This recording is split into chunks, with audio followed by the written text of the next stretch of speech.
Walkerton is a small rural community in northern Indiana. A few years ago, Walkerton wrestled with a huge problem. It reminded me of a third world country. Some of these houses had big holes in the floor. It was some of the worst housing I've ever seen. There was serious health and safety issues there. Infested with insects, bugs, cockroaches. The streets were so narrow, they couldn't get ambulances, fire trucks down the street. 90% of the police calls in the town came from that area.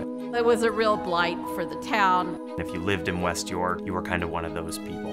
It wasn't a good environment for anyone.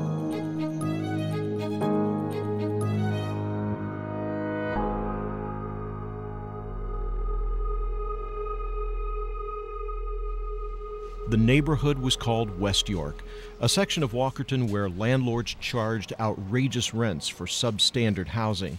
Some of the poorest people in St. Joseph County, Indiana lived there. West York was an embarrassment, a neighborhood without hope for a better future. The federal government needed housing for people during World War II for the ammunition plant over at Kingsbury. And so they built several neighborhoods in northern Indiana called plywood villages. The plan was after the war was over that they would be demolished, and obviously that didn't take place. These structures were built upon piers, so they had no foundations really.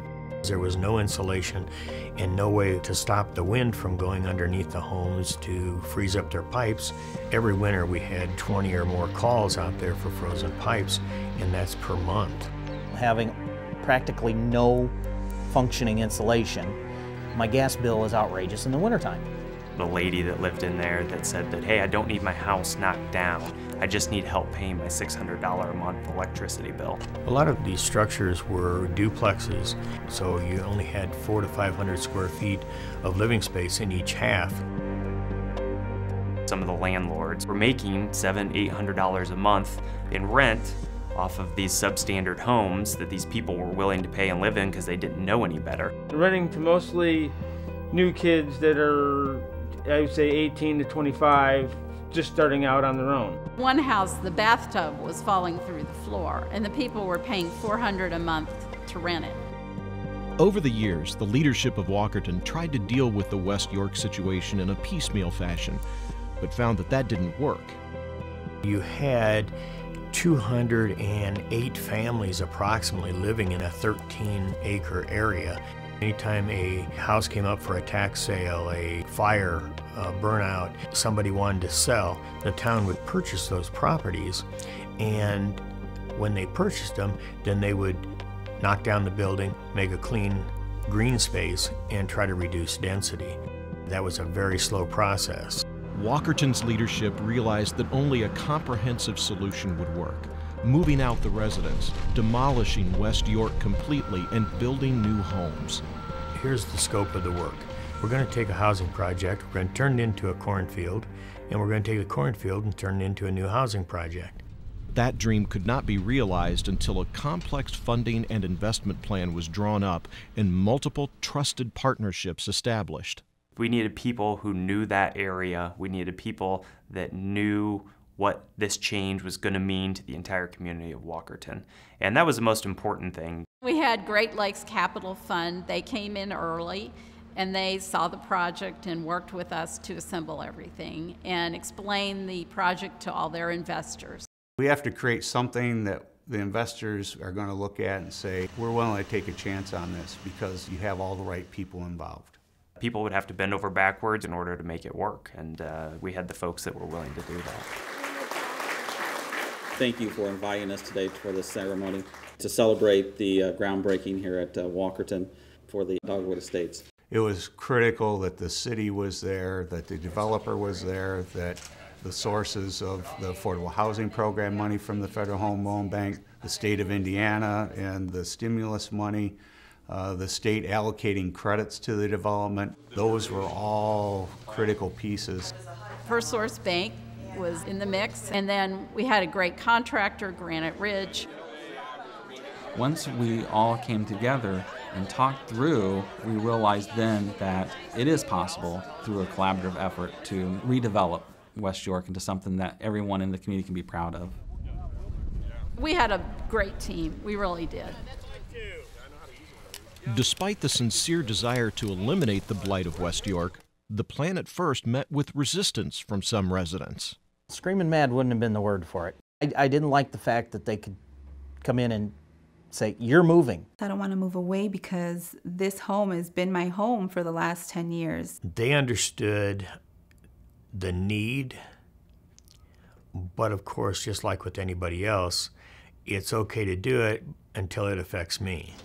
It was their home, it was where they're at, it's where they felt comfortable, and they just didn't know that there was a better place out there for them. Once they found out that they were going to have better living conditions and that we were going to help them, almost all of them were very receptive to the project.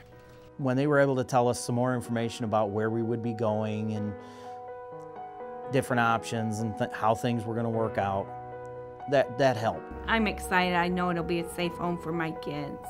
The effort and the individual approach that was taken to make this work for everyone in the community, that's not something that we necessarily see in every project.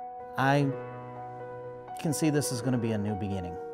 Still, many Walkerton residents were skeptical that such an ambitious redevelopment plan would actually work. Lots of people at the beginning doubted us, and they thought, hey, this is just another run at trying to get something done here, and it's not going to happen. And it was amazing to see as houses started to fall and roads started to come up. People were like, wow, something really is going on.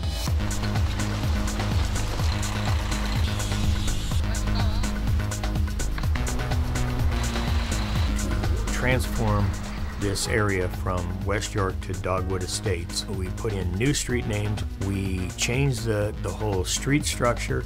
We changed the entrances so it looked like a boulevard coming in. We buried all the utilities so that everything was underground. It cleaned the area up. We built 40 single-family, green, energy-efficient homes. They range from 2-bedroom homes to 4-bedroom homes, some ranch, some 2-story. We moved into Dogwood Estates December 1st. We were a little bit shocked. We didn't think it would be such a nice area. We have 3 kids, and we moved here just to have a nice environment for the kids. To be able to actually afford a home, a brand new home, with all the amenities and just how beautiful it is inside and outside in such a great family-oriented neighborhood, I never thought that would be possible. And again, because of the great people behind it, here I am. The home we live in now is a 4-bedroom, 2.5 bath, 2-car garage that's heated, and it came with all appliances, washer, dryer that were front loader, fridge, stove, and dishwasher. The utilities that I was paying out in my previous home were running about $550 a month. So far, I believe the utilities here combined will be about $200. So the cost savings there alone is amazing. As soon as the houses were built, they were filled. They are renting the houses from us. The rents range from $355 a month to $550 a month. We give them a credit for each year that they live in the home. And then in year 15, they will have the option to buy the houses at a phenomenally discounted rate. We do home inspections twice a year to make sure that the upkeep is being done and that it will not go back to a West York type project. People are taking some pride in home ownership and what they have. They're taking care of their houses, they're taking care of their yards. The plan all along was we don't want these houses. We want these houses to go to the people. And so as soon as they are done with their 15 years, this is going to be their home forever. For the residents who lived here before, while it was still West York, people helped them find new homes, better homes. So it's a win-win for everybody, the community, the old residents, and then the new residents. It's brought economic development to the area. There's a brand new grocery store, there's retail. This is a great place to be now. The town of Walkerton has rewritten a dark story, transforming the blight of West York into the bright promise that is Dogwood Estates. People finally named what was wrong, committed themselves to change, and came together to make it happen. The satisfaction I get is I know that the people that we moved out of the West York area, we have improved their life and their lifestyle.